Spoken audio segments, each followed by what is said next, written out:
शीतल तेजवानी प्रकरणी सुनावणी संपलेली आहे। रिमांड कॉपीवरून दोन्ही वकिलांमध्ये वाद झाल्याचं कळतंय। रिमांड कॉपी वाचण्यासाठी वकिलांनी वेळ मागितला। उमेश मोरे आणि संतोष घार या दोन एजंट सोबत आरोपी वेगळे करार केल्याचा दावा वतनदारांच्या वकिलांनी यावेळी कोर्टात केलेला आहे। आत्ताच्या क्षणाची ही सगळ्यात मोठी बातमी आपण पाहतोय। पुणे जमीन गैरव्यवहार प्रकरणी सुनावणी संपलेली आहे। जी 24 तासनं हे प्रकरण उघडकीस आणलेलं होतं। या संदर्भात ताजे अपडेट देत आहेत आपले प्रतिनिधी निलेश। सध्या ही सुनावणी संपलेली आहे। यावेळी दोन्ही वकिलांच्या वतीनं काही युक्तिवाद तिथे करण्यात आलेला आहे। रिमांड कॉपी वाचण्यासाठी वकिलांनी वेळ मागितलेला आहे। नेमकं आज कोर्टात काय घडलंय? रुबीना, खरं तर आजची सुनावणी जी आहे ती अवघ्या 40 मिनिटात झाली आणि या 40 मिनिटांमध्ये दोन्ही वकिलांनी आपल्या बाजू मांडल्या। मात्र सुरुवातीलाच रिमांड कॉपीवरनी या ठिकाणी वाद पाहायला मिळाला। दोन्ही वकिलांमध्ये हा वाद झालेला होता। त्यावेळेस त्यांना थोडा वेळ या ठिकाणी देण्यात आला। मात्र या प्रकरणामध्ये जे तिसरे वकील आहेत, जे मूळ मालकांचे जे वतनदारांचे जे वकील आहेत सोनवणे, यांनी एक महत्त्वाचा मुद्दा या ठिकाणी उपस्थित केला। कारण शीतल तेजवानींनी आणखीन काही दोन व्यक्तींसोबत त्या जमिनीबाबत व्यवहार केल्याचं जे माहिती आहे ती या ठिकाणी समोर आणलेली आहे। उमेश मोरे आणि संतोष घार असे दोन व्यक्तींसोबत शीतल तेजवानीने व्यवहार केल्याचं या ठिकाणी सांगितलेलं आहे। व्यवहारामध्ये 2 कोटी रुपये जे आहेत ते वतनदारांना देण्यात आले होते, मात्र ते प्रत्यक्षात त्यांच्यापर्यंत पोहोचले नाही असंही या ठिकाणी त्यांनी सांगितलेलं आहे। त्यामुळं शीतल तेजवानीने अमीडिया कंपनीसोबत आणखीन दोन जणांसोबत व्यवहार केल्याचं या ठिकाणी वतनदारांच्या वकिलांनी कोर्टास निदर्शनास आणलेला आहे। त्याचबरोबर या प्रकरणाचे जे तपास अधिकारी आहेत त्यांनी एक महत्त्वाचा मुद्दा या ठिकाणी उपस्थित केलेला आहे। तो म्हणजे शीतल तेजवानी गेल्या 8 दिवसांमध्ये कोणत्याही तपास यंत्रणेला सहकार्य करत नव्हती। त्यांच्याकडे ज्या ज्या चौकशी केल्या त्याचं सरळपणे त्यांनी उत्तर दिलं नाही। एवढेच नव्हे तर त्यांच्या घरी ज्यावेळेस छापे टाकले त्यावेळेस त्यांनी काही गोष्टींची मागणी केली होती, कागदपत्रांचं, त्यांची ही दिशाभूल केलेली आहे। त्यामुळे तिला पोलीस कोठडी जी आहे ती मिळावी अशी मागणी या ठिकाणी तपास अधिकाऱ्यांनी केलेली आहे।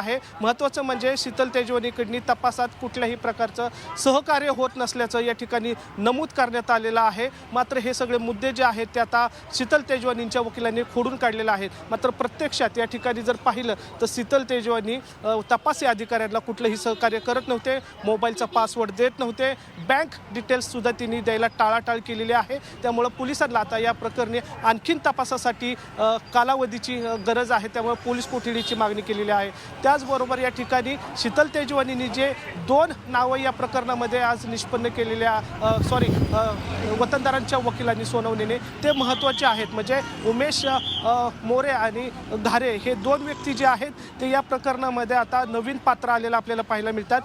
त्यांची या ठिकाणी चौकशी व्हावी अशी आता वतनदारांच्या वकिलांकडनी मागणी केलेली आहे। खरं तर या व्यवहारामध्येही त्यांच्याकडनी अनेक पैशांचं वाटप झालं होतं, मात्र प्रत्यक्षात त्या वतनदारांना पैसे गेलेले नाही आहे। त्यामुळे आता न्यायालय काय याच्यावर भूमिका घेत आहे, काय आदेश देतं हे पाहणं महत्त्वाचं असणार आहे। कारण सरकारी वकील असतील किंवा तपासी अधिकारी असतील यांनी काही 4 महत्त्वाचे मुद्दे मांडलेले आहेत। पहिली गोष्ट म्हणजे शीतल तेजवानींनी 8 दिवसामध्ये कुठल्याही प्रकारे सहकार्य केलं नाही। दुसरा मुद्दा म्हणजे या प्रकरणामध्ये 300 कोटी जे आहेत जे व्यवहार झाला नाही असं शीतल तेजवानींचं म्हणणं आहे। मात्र जर व्यवहार झाला नसेल तर मग शीतल तेजवानींनी त्यांच्या वकिलामार्फत किंवा तहसीलदारांमार्फत ती जागा घ्यायचा प्रयत्न का केला याचा तपास पोलिसांना करायचा आहे। तिसरा मुद्दा या प्रकरणामध्ये आता जे शीतल तेजवानी आहे तिच्यावर 11 गुन्हे दाखल झालेले आहेत। याच प्रकारचे गुन्हे तिच्यावर यापूर्वी गुन्हे दाखल आहेत। त्यामुळं तिची जी मोडस आहे गुन्हे करण्याची ती समजून घ्यायची आहे। हा एक मुद्दा या ठिकाणी उपस्थित झालेला आहे।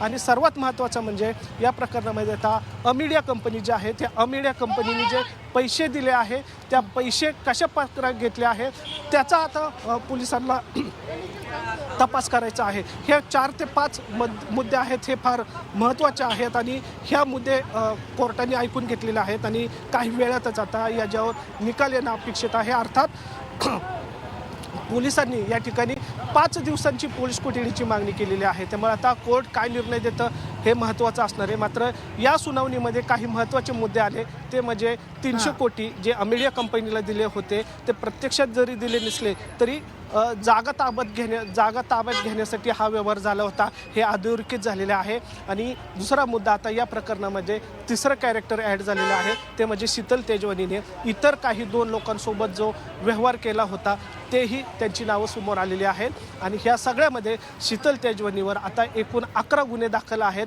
आणि त्यांची मोडस किंवा त्यांचं स्वरूप हे अशाच प्रकारचं आहे, सरकारच्या जमीन फसवण्याचं.